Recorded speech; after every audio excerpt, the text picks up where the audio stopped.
Hey everyone, Danny here from freelancetowin.com, and today I'm going to be talking to you about the elements of a winning proposal in 2021 and beyond. Now, this is a very exciting topic for me. It's one of my favorite things to talk about because I believe that being able to write great proposals is absolutely key to your success on Upwork.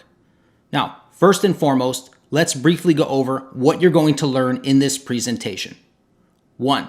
I'll show you how to stand out and get clients to notice your proposal, even if you're new to Upwork. 2. You'll also learn how to show clients you're a good fit for their project. And again, that's even if you're a beginner here on Upwork. 3. How to position yourself as an authority on the type of work you're doing, including those of you who may not have a big portfolio just yet. 4. I'll show you how to expertly answer screening questions. And if you're still new to Upwork and you aren't quite sure what those are, don't worry, I'll be explaining that too. And finally, I'll even show you some next steps that will help you put this knowledge into action. All right, we're about to get into it, but first, real quick, for those of you who may not know me, here's a brief overview of my work. I've personally earned hundreds of thousands of dollars here on Upwork, including over $100,000 in just 12 months.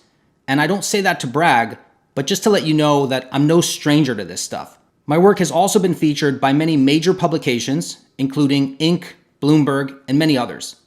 I also have a popular blog called Freelance to Win, where I share Upwork-related strategies and tips with hundreds of thousands of freelancers each year from all over the world and from different backgrounds, industries, and experience levels. So I really believe that these strategies I'm going to show you will be widely applicable. I'm a writer, yet these strategies, properly applied and adapted, can be effective in any work category. Okay, so given that this talk is about how to write a winning proposal in 2021 and beyond, let's talk briefly about what we can expect in 2021 and beyond. Well, it's a safe bet to assume that clients will be busier than ever before. We also know clients today have unprecedented choices when it comes to hiring freelancers. There are more people freelancing right now than ever before, and we can expect that trend to continue as well. And finally, when it comes to hiring freelancers, clients have higher expectations than they did in the past. How do we know that? Because as people are given more choices, they also begin to naturally expect better results from those choices. This is sometimes known as the paradox of choice. Now, and this is very important, there is also a tremendous upside to these trends because there are also more clients, more projects, and more excellent opportunities than ever before, including more opportunities for us to stand out and impress clients. And I believe the best way to do that is with a powerful, succinct proposal. One of the best things about the approaches I'm going to show you is that they're fairly easy to learn and implement, as some approaches that used to work well may not be as effective going forward. Again, given the unprecedented level of busyness and expectations clients now have. Now, in the next slide, we're going to get right into it, and I'll show you how I actually write proposals. But first, in order for it to make the most sense, I want to set some context for you. So here you can see my big picture game plan, because my proposal isn't just a proposal.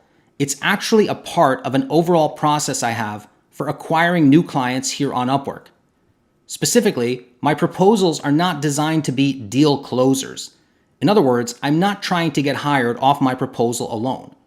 Rather, my proposals are designed to start a conversation and then, hopefully, get a response from the client. And assuming all goes well, I will then go into further discussion with them about the project. I like this approach for a couple of reasons. One is that I can't really know if the project is a good fit for me, and vice versa, until I talk to the client. So it wouldn't make sense for me to go into a hard sell where I try to get hired right there in my proposal, when what I really need to do is to explore if there's even a good fit.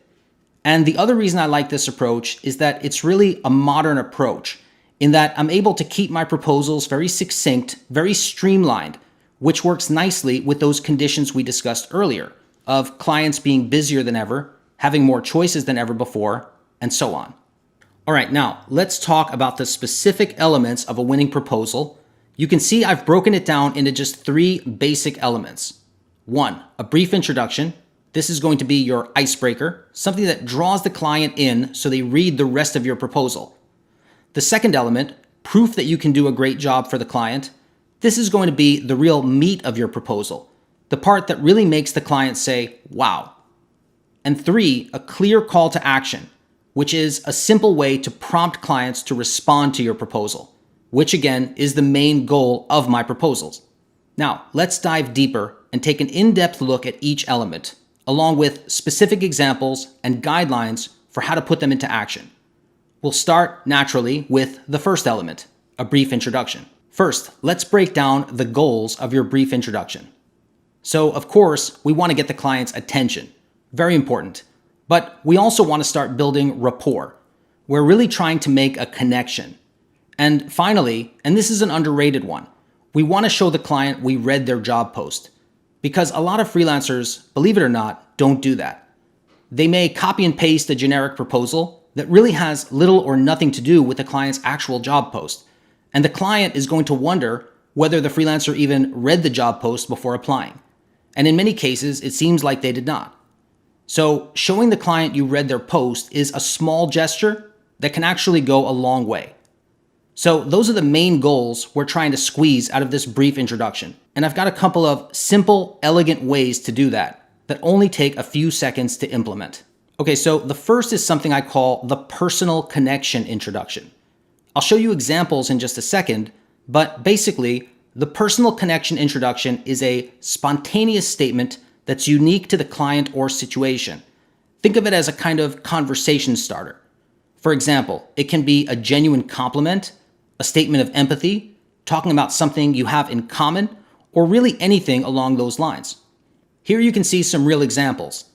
The first one is from a proposal where I was responding to a job post from a client who was about to do a product launch. The second one was shown to me on LinkedIn by an IT professional who was writing to a client whose website had unfortunately been hacked. And the third one is my standard intro whenever I'm responding to a job invite from a client. Notice how these are really brief and straightforward, yet they do work quite well. Now, sometimes there just isn't an opportunity to use the personal connection introduction because not every job post is conducive to it. When that's the case, I have another go-to intro I like to use. I call this the affirmation approach. The affirmation approach is even simpler because you basically just repeat back whatever the client said they needed in their job post.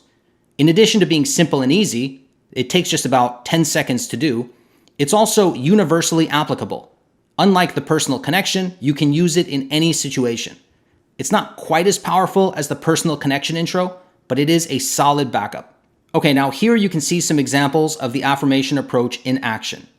Hi, I see you're looking for a developer proficient in Ruby on Rails and AngularJS to complete an existing project. Hi, I see you're looking for an editor to tighten up your manuscript. Hi, I see you need help setting up Zapier automations. Again, as you can see, this is a very straightforward approach, yet it does work well. Okay, let's walk through some quick guidelines to help you when you're writing your brief introduction. As you can see from my examples, I generally try to keep my introductions short. I keep it simple, and it's also important not to try too hard. Sometimes I'll see freelancers try to use these approaches and they get too fancy with it. For example, they may try to force some sort of personal connection when there really isn't an opportunity for it, and it can come off as unnatural or worse, disingenuous. I also sometimes see people try to get too fancy with their affirmation approach. For example, they may go too far and put words in the client's mouth instead of just pretty much repeating back what the client has asked for. Another thing I'll sometimes see is people trying to combine these two approaches, and that just doesn't work either. So remember to keep it simple. Okay, let's move on to the second element of a winning proposal, proof you can do a great job.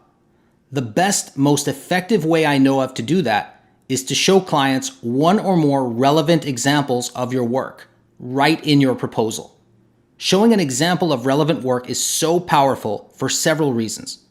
First of all, it instantly shows off your skills in a tangible way, compared to simply telling the client that you're qualified to work on their job.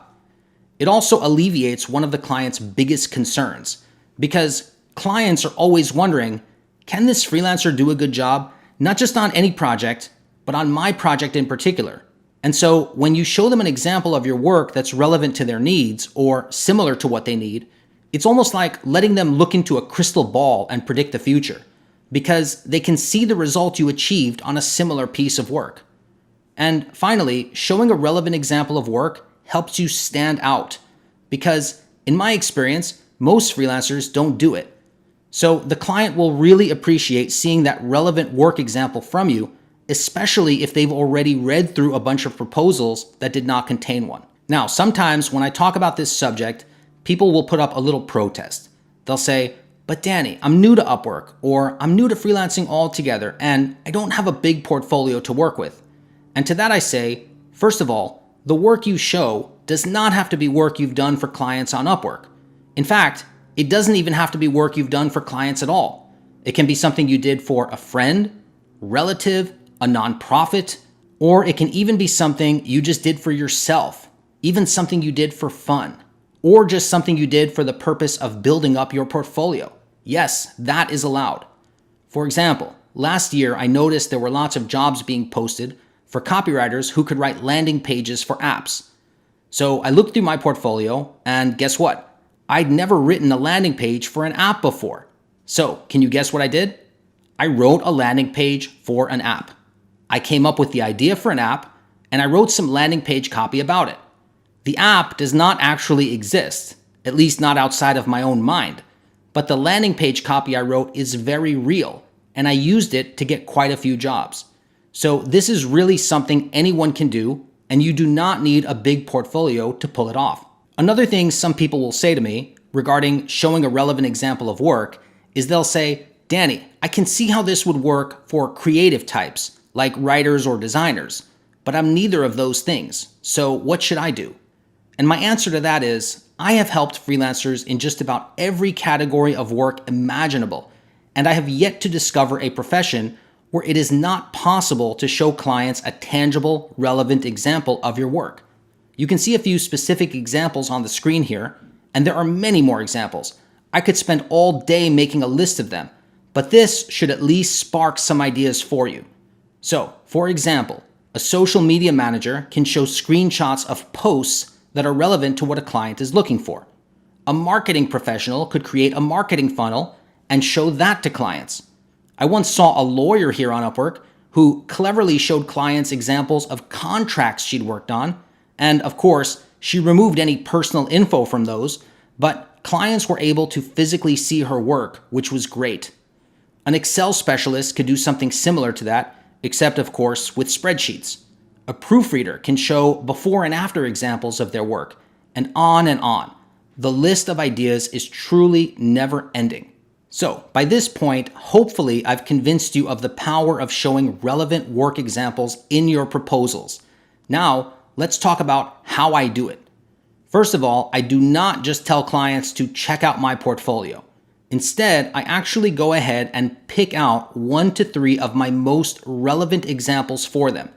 That makes it easier for the client, which they will appreciate, and it also makes it more likely they'll see the specific pieces of work I want them to see. I'll usually attach it to my proposal as a PDF, or if it's something that makes more sense to link to, for example, a live blog post, then I would go ahead and drop a link to that. Now, quick side note, just make sure you never link clients to a page that they can contact you from, since that is against Upwork's terms of use. And finally, perhaps the most important guideline I can give you is to not just drop your work in a client's lap, but to explain what makes the work relevant, special, or unique to the client's needs.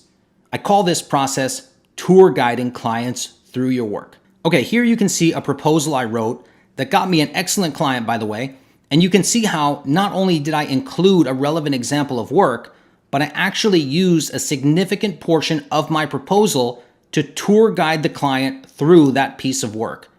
Notice also that I did not just point out random things about my work. I kept it highly relevant to what the client needed, which was an email series to help him sell an online course. This has some tremendous benefits. It increases the perceived value of your work because guess what? This stuff may not be obvious to clients when they see your work. You are a professional at what you do, but they probably don't have the same knowledge and expertise you do. And in any case, clients will appreciate the fact that you went out of your way to highlight some key points for them. And they'll also be very happy to see how knowledgeable you are about the work they need done. So tour guiding really helps you position yourself as an authority on the work you're doing, which is a very attractive quality clients are looking for. And finally, tour guiding gives clients a better idea of the type of work they can expect from you, assuming they hire you. So this really sets you up for success in terms of delivering on their expectations once you're hired. Now, once you get used to tour guiding, it really becomes second nature. But in the meantime, when you're sitting there writing your proposal, here are some questions you can ask yourself that will help you tour guide clients most effectively. 1. What makes this work relevant to the client? 2. What did you learn from working on it? 3. What makes it a quality piece of work? 4. Is there anything that makes it unique or stand out? 5. Did it achieve any specific result? And note that this can even be an intangible result, like the client loved it so much, they immediately rehired me for another project.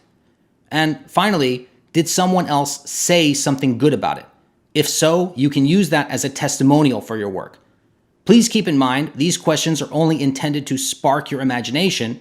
You do not need to answer all of them. Even 1 or 2 can work quite well.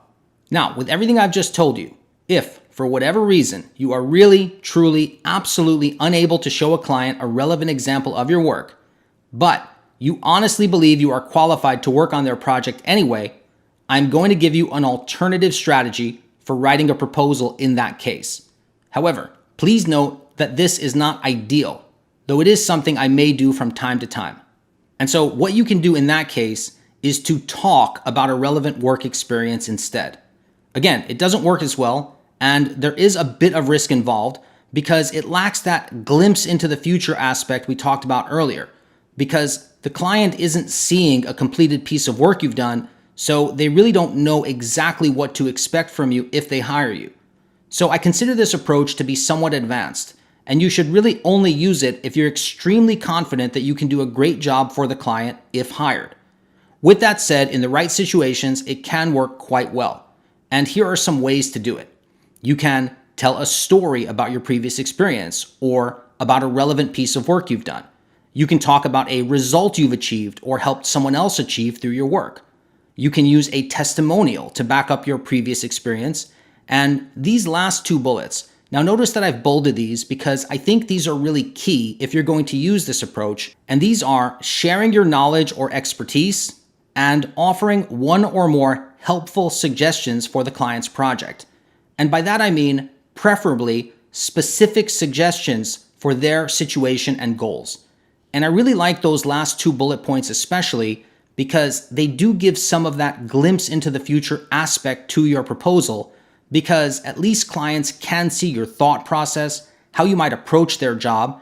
You also have a chance to position yourself as an authority, because when you're sharing your knowledge or offering helpful suggestions, you're not just telling the client about your experience, you're also showing them that you know what you're talking about.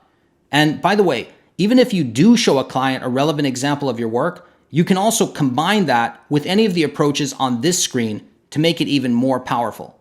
Okay, now here is an example of a proposal where I use this approach. In this case, the client wanted someone to write a few chatbot scripts for a car dealership. Now, I had never written a chatbot script, but I am a professional writer, and I also have some relevant experience in this area because I did used to work at a car dealership. And one of my duties in that job was actually doing live chat with customers on the dealership's website. So you can say that I was sort of a human chatbot. And so I felt like I would be a perfect fit. But of course, since I had never written a chatbot script, I did not have any relevant examples of work to show the client. So I decided to talk about my relevant experience instead. But notice, I didn't just say that I had experience. I still proved it. And I did that by sharing my specific knowledge and expertise in this area and by offering a specific suggestion. So really, even though I did not show the client any kind of relevant work example, when he reads this, he's going to realize that I have a deep understanding of what he is trying to accomplish and how to make it happen. This proposal did lead me to getting hired for the job, and I was able to do a great job for the client, but it still would have been a better proposal if I had been able to include a relevant example of my work. Now, one thing that's very cool about the techniques I've just shown you is that in addition to using them in your cover letter portion of your proposals, you can also use them when writing your answers to screening questions as well. And real quick here, in case you aren't familiar with screening questions, these are questions that you're required to answer on some proposals. When a client posts a job, it's up to them whether or not to include screening questions. And you can see an example here on the screen of what it looks like when a job post does include those. So here is an example of a type of screening question that tends to be fairly common, along with what I consider to be a very good answer. And by the way, this is from a proposal written by one of my students who gave me permission to share it. And this was a successful proposal, meaning it resulted in my student getting hired. So anyway, as you can see, the client is asking basically, do you have experience with this type of work? And then my student handled it beautifully. Not by just saying yes, but also talking specifically about her experience, sharing her knowledge, showing a relevant example of work, and highlighting a specific achievement.